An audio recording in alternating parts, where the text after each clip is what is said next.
En compagnie des propriétaires de la ferme des Voyer du Bic, M. Roch Voyer, Mme Dalida Desjardins, ainsi que quelques membres du comité de soutien de la ferme des Voyer, M. Donald Dastou et Maurice Gagné, qui sont tous les deux coprésidents de ce comité. Alors aujourd'hui, on va faire le point sur les événements qui se sont produits le 29 décembre dernier et la suite, évidemment, parce que ces gens-là vont recevoir de l'appui au cours des prochains jours. Alors, M. Desvoyer d'abord, M. Voyer plutôt, d'abord, bonjour. Bonjour.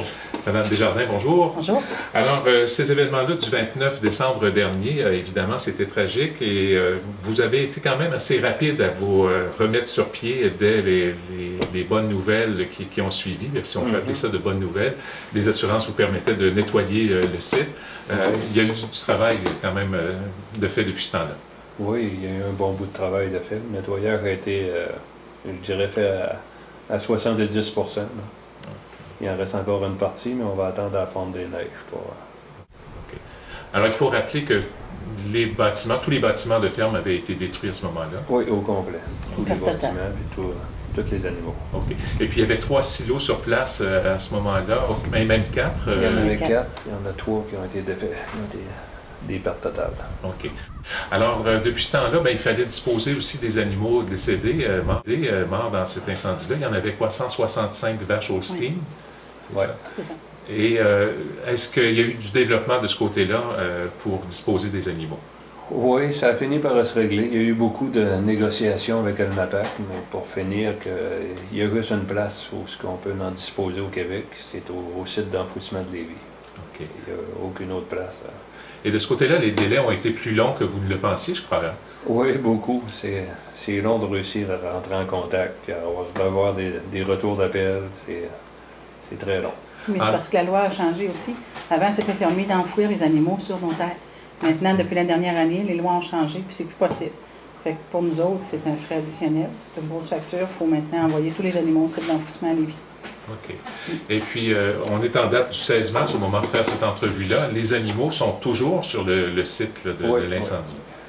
Okay.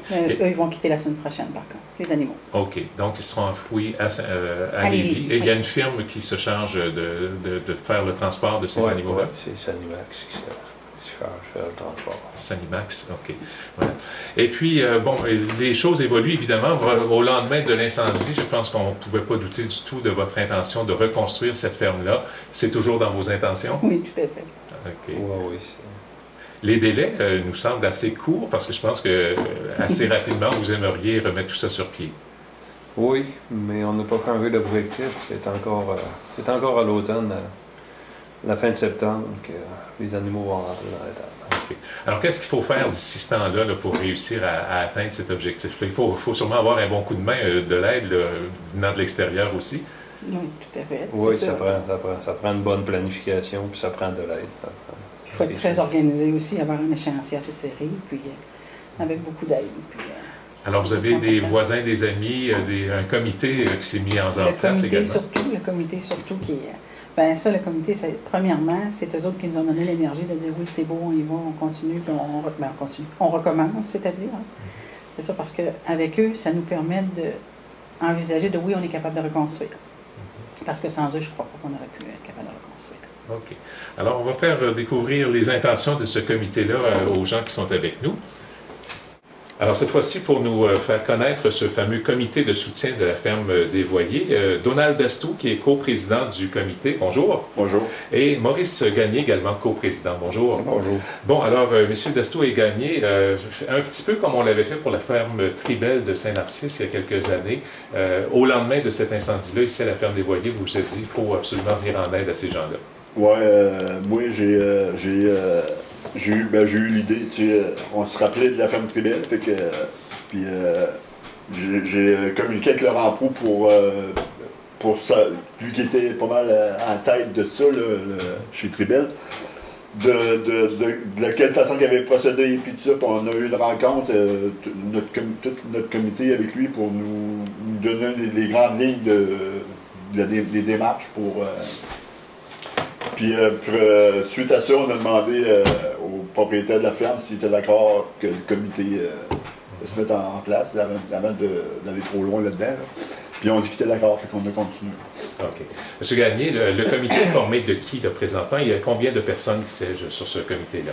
Présentement, on a 11 personnes qui siègent le comité.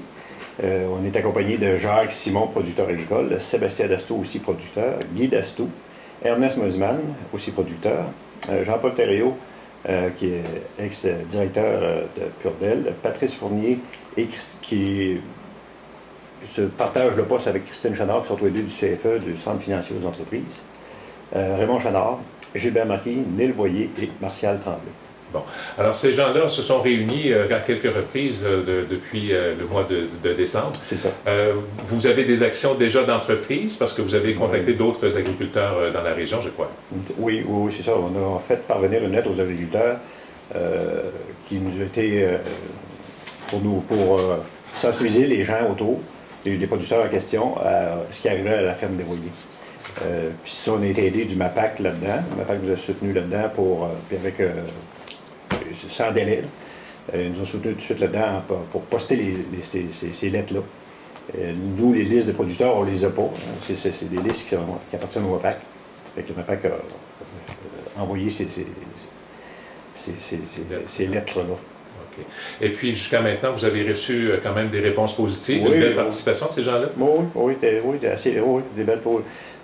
belles réponses. On a déjà autour de 300 jours de cumulé, mais il y a toujours place. Là. Si c'est les lettres, s'il y a eu des oublis, il n'est pas trop tard. Il n'est pas trop tard pour nous les faire voir. Et sous quelle forme l'aide peut-elle venir là, de la part de ces gens-là? Mais nous autres, on a demandé l'aide surtout pour la construction.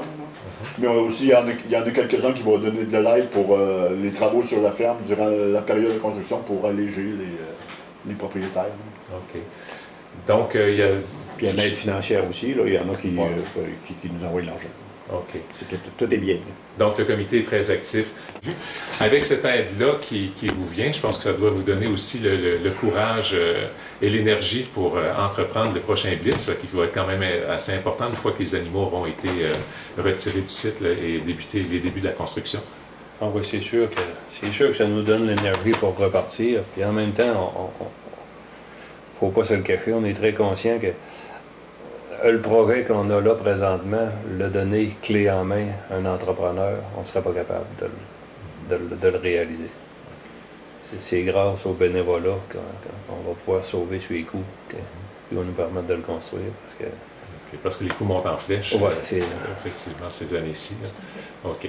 Et vous avez toujours comme objectif qu'à l'automne prochain, ce projet-là, cette ferme-là sera rebâtie? Oui. Okay. Je lâche pas le morceau. Vous faites des démarches? Je l'ai trouvé la tête dure. Ce dit en passant, vous faites des démarches actuellement un petit peu partout sur les marchés pour reconstituer le troupeau aussi? Oui. Pour le troupeau, mais c'est surtout la construction qui est prioritaire. C'est des firmes d'ingénieurs engagés, puis des consultants, puis il y a beaucoup de monde au travail. En fait, je voudrais rajouter quelque chose. Les commerces ont été eux aussi ont été sensibilisés à la cause et ils peuvent toujours souscrire. Et on a eu une bonne réponse aux autres aussi de leur part. Mais il ne faut pas oublier que les commerces ont été sollicités eux aussi. OK. Et les gens qui ont reçu la lettre, qui auraient peut-être laissé ça un petit peu sur le coin du comptoir, qui auraient oublié de signaler leur participation à ce comité-là, il est encore temps de le faire. Oui, on peut rejoindre qui? Est-ce qu'il y a un numéro de téléphone qu'on peut donner aux gens? Oui, le mien, Maurice Gagné, au numéro 736-4458, et Donald. 736-5404. Alors, bonne chance, et puis le comité est actif, les travaux vont s'amorcer bientôt, et puis en espérant revenir faire une autre entrevue au moment où la ferme sera à nouveau sur pied. J'ai hâte de lâcher mon stylo ou un marteau.